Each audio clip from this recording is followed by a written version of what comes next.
ओम श्री गणेशाय नमः। राधे राधे। यह भौतिक जगत 5 तत्वों पृथ्वी, जल, अग्नि, वायु तथा आकाश से बना हुआ है और ये सारे तत्व श्री कृष्ण जय उद्भूत है। भौतिक विज्ञानी इन 5 मूल तत्वों को भौतिक सृष्टि का कारण मानते हैं, किंतु ये सारे तत्व अपनी स्थूल तथा सूक्ष्म अवस्थाओं में श्री कृष्ण द्वारा ही उत्पन्न हैं। इस भौतिक जगत में कार्यरत समस्त जीव भी उनकी तटस्थ शक्ति के प्रतिफल हैं।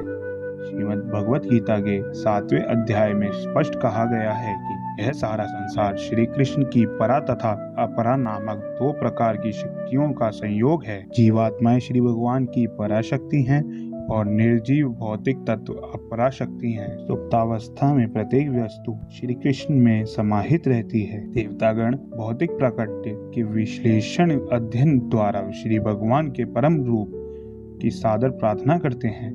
यह भौतिक प्राकट्य क्या है? यह एक वृक्ष के समान है। यह वृक्ष प्रकृति रूपी भूमि पर खड़ा है। इस भौतिक प्राकट्य की तुलना वृक्ष से की जाती है, क्योंकि समय आने पर वृक्ष को काट लिया जाता है।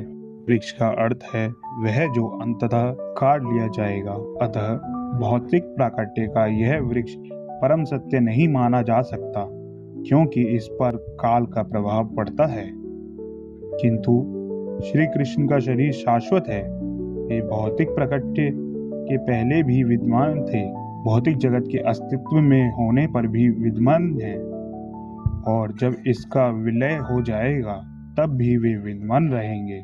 अतः केवल श्री कृष्ण को ही परम सत्य माना जा सकता है। कठोपनिषद में भी प्रकृति रूपी भूमि पर खड़े हुए भौतिक जगत रूपी वृक्ष का उदाहरण मिलता है। इस वृक्ष में 2 प्रकार के फल होते हैं, सुख तथा दुख। इस शरीर रूपी वृक्ष में रहने वाले प्राणी 2 पक्षियों के समान होते हैं। एक पक्षी श्री कृष्ण का अंतर्यामी स्वरूप है, जो परमात्मा कहलाता है, और दूसरा पक्षी जीव है। जीव इस भौतिक जगत के फलों को खा रहा है। कभी यह सुख का फल खाता है तो कभी दुख का फल, किंतु दूसरा पक्षी सुख या दुख के फलों को खाने में रुचि नहीं लेता, क्योंकि वह आत्मा तुष्ट है। कठोपनिषद में कहा गया है कि इस शरीर रूपी वृक्ष का एक पक्षी फल खा रहा है और दूसरा केवल साक्षी रूप में देख रहा है। इस वृक्ष की जड़ें 3 दिशाओं में फैली हैं। इसका अर्थ यह हुआ कि वृक्ष की ये जड़ें प्रकृति के 3 गुण हैं, सतो, रजो तथा तमोगुण।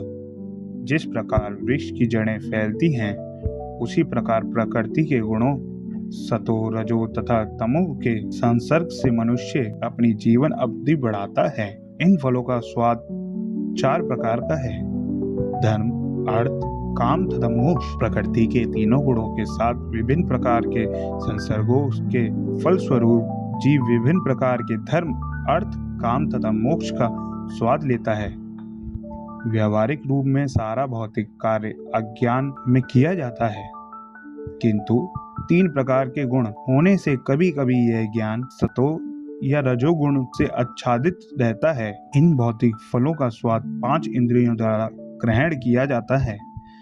5 इंद्रियां जिनके द्वारा ज्ञान अर्जित किया जाता है 6 प्रकार के कोणों से प्रभावित होती हैं, शोक, मोह, दुर्बलता, मृत्यु, भूख तथा प्यास। यह भौतिक शरीर या भौतिक जगत 7 कोशों से ढका है, त्वचा, पेशी, मांस, मज्जा, अस्थि, वसा तथा वीर्य।